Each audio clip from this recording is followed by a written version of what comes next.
Right, we're both That's not in good, the colours and stuff. Well, I you know, thought, it's it looks, just the aesthetic looks a bit more than it's been in the room. I thought, we're here with Vabbin, we're here with Vabbin. For questions, Read off one of the topics and we'll go for it. 3 questions was, how self-doubt showing up on your creative journey? I don't even care about all that. How does self-doubt show up on your creative journey? So like, when you initially started, we probably kind of roughly covered that last week, did we? You think so? Well, I suppose when we touched on like negative feedback or getting knocked back at the start, would it have been? Probably. There's not really any other self-doubts that you've regularly combated. Is there that you want to discuss or? I think so. Again, mine just comes down to a fear of being seen. Okay, so let's speak about that then. Aye. So a fear of being seen. And you don't know. Yeah, that's how. Define your interpretation of a fear of being seen. What specifically do you mean when you say that? Like showcasing a really personal aspect of yourself. It doesn't have to be really personal. Just being you. But I guess do you like to? But do you like to hide it off of people? Genuinely? Well, I'm like a quiet, reserved person, I think. But maybe me, are you? No, but I talk a while, I'll open up to folk. Yes. I've always wanted to, like, I wish I could have been like you and just yarfy. You get what I mean? I like my heart's on my sleeve all the time. I show it all when I'm like here. Like person. Like, I always you have speak been, to me yeah. as you would somebody else. Yes. Whereas I've grown a million. You limit who you be, that and it version of attracts yourself. me. I've been called an onion before. You're layers, an like, onion. 2 hours fucking, and there's always something else. I'll be like, the fuck. Aye, people are probably surprised. I think that's like a coping mechanism, but like a safety thing. It's like a guard up. This is what I was going to ask then. So, you think you're quite reserved up until a point where you can then feel comfortable showing that there's yourself. So to just openly to the world be like, hello, this is me, I'm cool, will you see me exactly that? So that's built up over like time, you trust the other person or feeling comfy. So where does the fear come from? Where is the root of your fear for hiding aspects of your name? Just like, I get fear of revealing certain attributes of myself, but that would be deeply personal ones. But at the end of the day, and they just basic surface. I've sat on a train with a stranger and told them my life story and he never thought nothing about it. Sometimes it's easier to speak to a stranger than somebody you know. In my experience. You're being judged, but then you'll be judged by the stranger. Partially, but it's a growth thing. It's a pure growth thing. I, in childhood, think I really struggled for people to understand or grasp me. Or is that misunderstood? Yes, and then I flipped it on its arse basically and was like, look, wasting years trying to get other people to get you and then just embrace that this is who I am and just went for it. There was definitely some of my teenage years, I think, that was like a catalyst for me to just be like, you've got one shot at this. People didn't get me when I was like scoring high in all my classes. I was intelligent, I was quiet, I was like thriving, being the good girl. And then, so I thought, so what would it matter like if I go and do the opposite, because people's probably still going to get me. I'd like it to be that simple. Like honestly, I think I've made peace with. I'd love to make peace with that. The eventual, to me, I'm like, everybody's here living their own version of this experience, right? Some people will get it, some people won't. I'd hate to look back on my life and think I spent so much time and so much energy curating myself to a version to try and make people understand. It's that whole feeling of shrinking yourself or lessening yourself for other people. I'm done with that. I have been for a long time, but how it came about, probably just various. I got knocked back a lot in my youth. I got knocked back for being the bigger girl. Like, weight was one of my biggest insecurities when I was little, because I was never obese, but I've always carried a bit of weight, and I used to get bullied, laughed at, screamed at in the face. Like, that hardens you and breaks your heart in equal measure. I'm probably close you are. Yes, and then so I did it, and then I would do silly things like go starve myself for a week, or like their negativity was directly impacting me a way that I altered myself.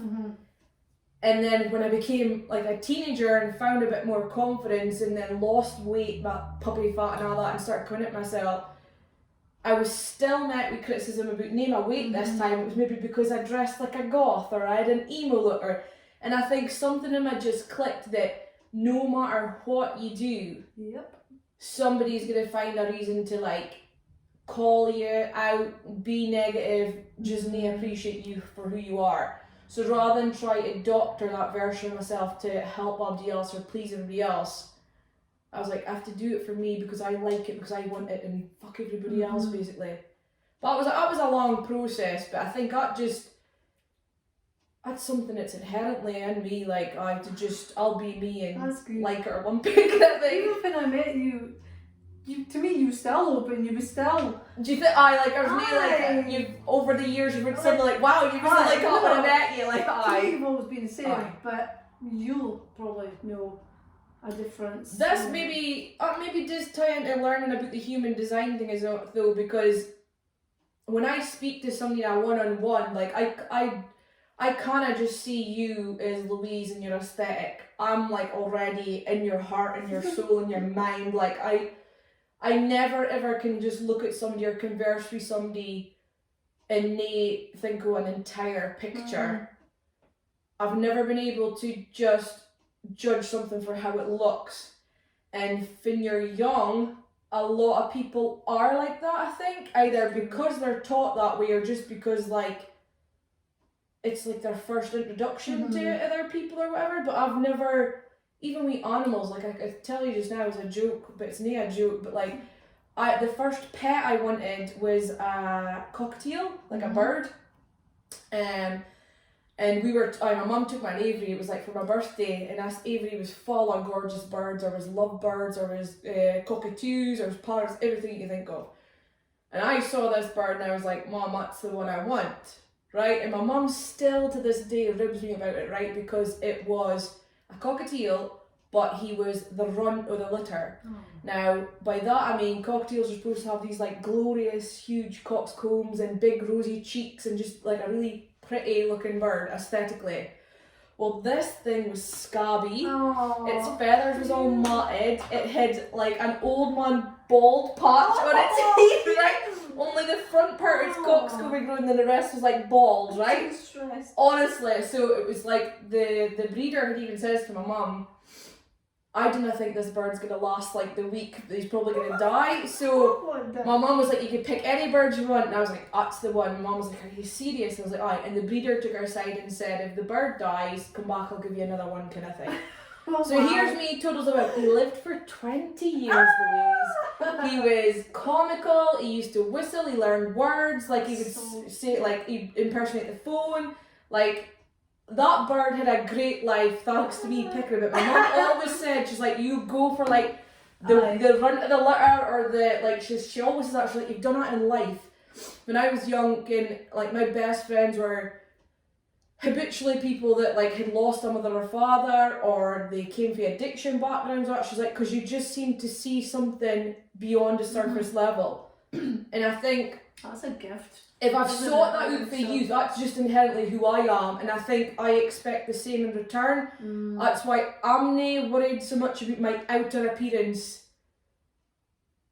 Probably, if you're saying like for speaking, I probably do not care what I say or how I conduct myself, like, or I've no shame in showing like my body and stuff, because I know that's not what defines me. It's everything else inside, because that's how I treat everybody else in my life, so I want the same. It would be easy for me to be like nun-like and closed off and that, and just like, if that was what was going to make somebody else happy, but I didn't believe in living like that now. It's more this authenticity, trying to always be your authentic self. It's a hard thing if you've got, like, if you've had fears from youth. It's the opposite. Like, if you've been conditioned that my grandparents from my father's side, for example, was very much the children should be seen and not heard, women's places in the kitchen, the expectation for me was never going to be further education. It was, you'll go get a partner at like age 16 and go and have kids and travel, you know, like in a caravan, because it's a gypsy side, you know. And I was like, at age 13 thinking, that is not a life that I want for myself. Like, like relationships, kids, responsibility. I was like, I want to live my life, and I was drawn to education. So I was like, I want college to study, and we actually ended up speaking. I broke my relationship with my grandparents just because what they wanted to install in me. I was so determined that I come home and I said to my mum, I was like, I'm a disappointment to them because I want to lead the lifestyle that they want for me. I'm done. So no, you're actually probably onto something. For as long as I can remember, I've set my own path in terms of, even with family, that was a hard one. Because I didn't speak to my granny, well, I never really spoke to my granny after that until she was dying. And she requested to see me. So I went through I feel like age 16 till, what should I, about 10, 11 years ago? Nay having a relationship with her as such. We made amends in the end because I was the same. I was like, I think it's the right thing to do. Right. And she said she was so happy and proud of what I'd done with myself, and I just thought, like it's came full circle, like so. Because I'm the same. I didn't believe in holding grudges. I am terrible for more than them. It's like I can forgive but not forget. So like a lot of people that you should just forget it, but I'm like elephant brain. I'm like no, I won't. Like I can forgive you, I can understand you, I can empathize at some point in the future. But I'm like ding ding ding. I'll never forget that. Like. I wish I could just be like, no, it's fine, but no. I think you've got, it would be stupidity need to learn for things. So I'm very much, mistakes are fine as long as you learn for them. I can embrace people being human, but like the forgetting means you're really learning from it. So to avoid putting yourself in a situation again that was painful or hurtful, you need to take the lesson from it. And to me, the lesson is don't forget. To me, forgetting is just avoidance. That's just swipe bury under it. the carpet. Yes! Oh, and so many people live their life like that. And again, I can understand it because avoidance. It seems the easy way out, but it's actually. In the long run, it's not. Aye. How do we come to that conclusion now, do you think? What in our lives has made us feel that way, that we couldn't keep burying fundamental parts of ourselves? What do you think you always tried to hide in your youth or that you feel different about now? I'm not sure. I just honestly think it's just time.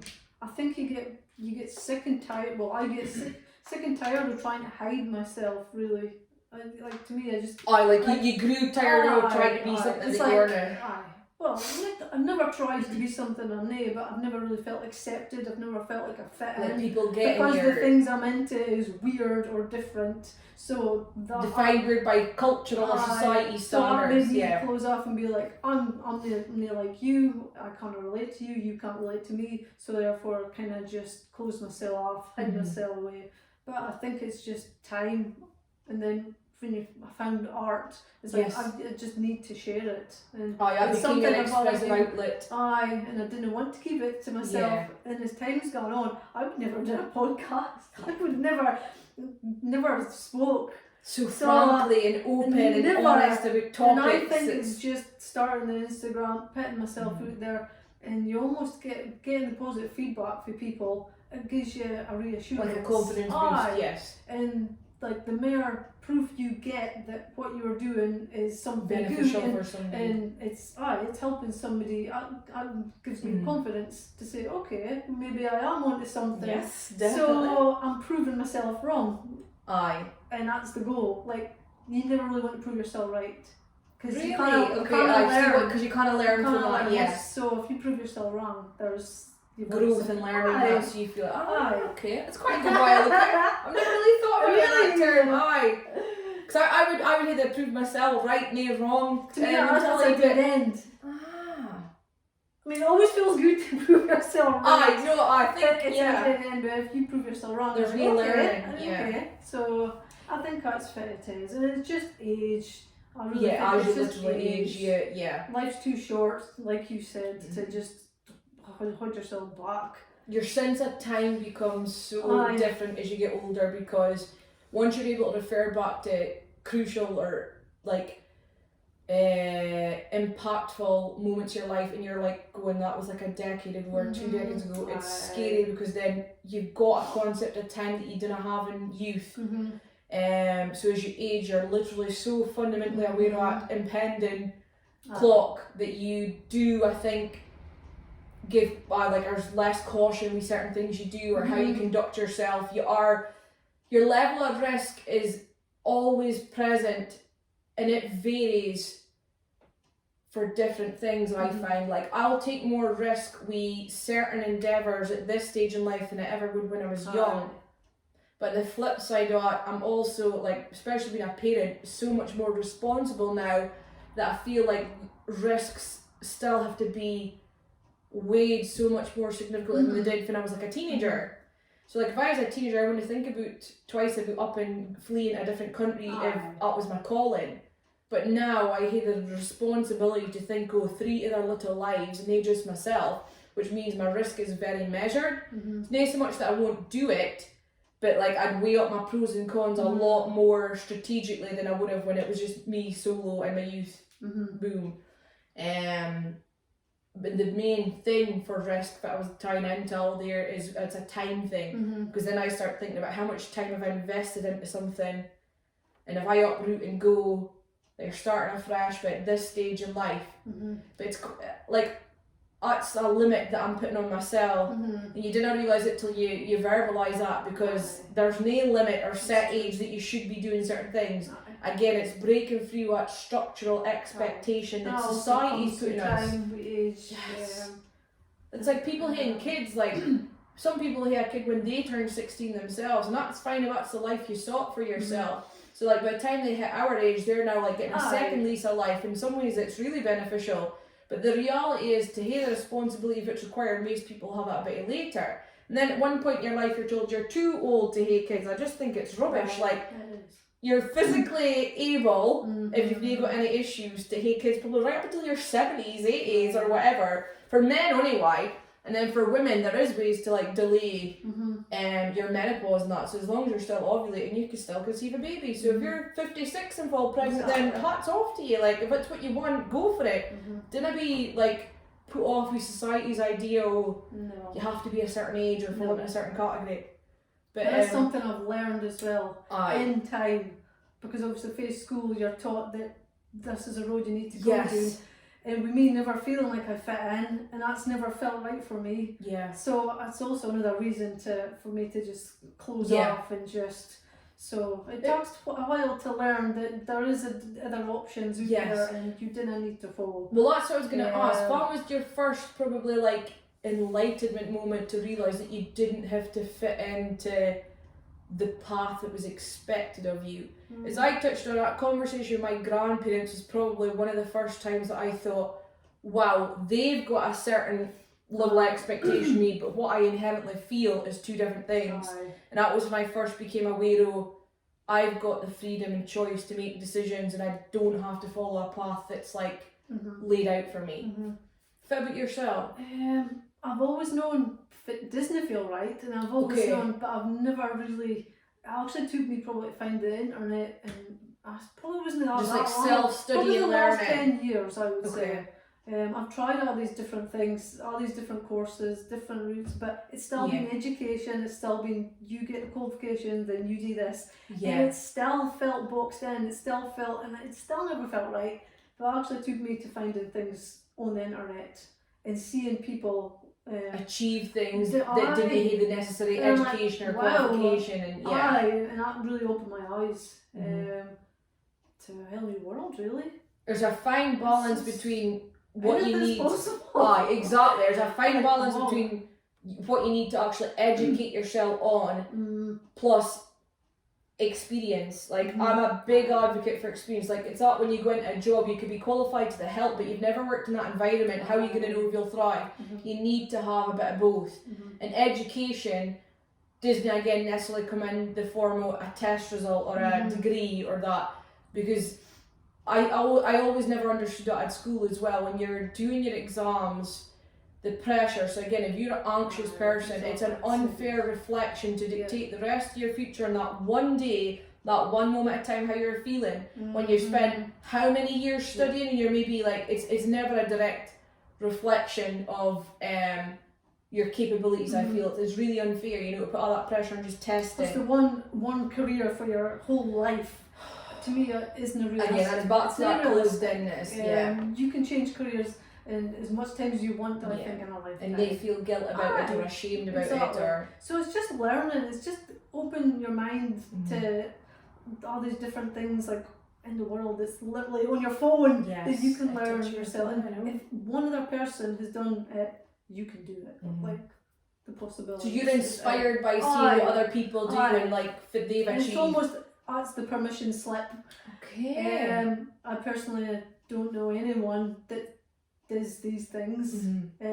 So it has been online, but if they can do it, I've just thought, you could apply up to yourself and think, well, it's still an option for me. Yeah. Aye.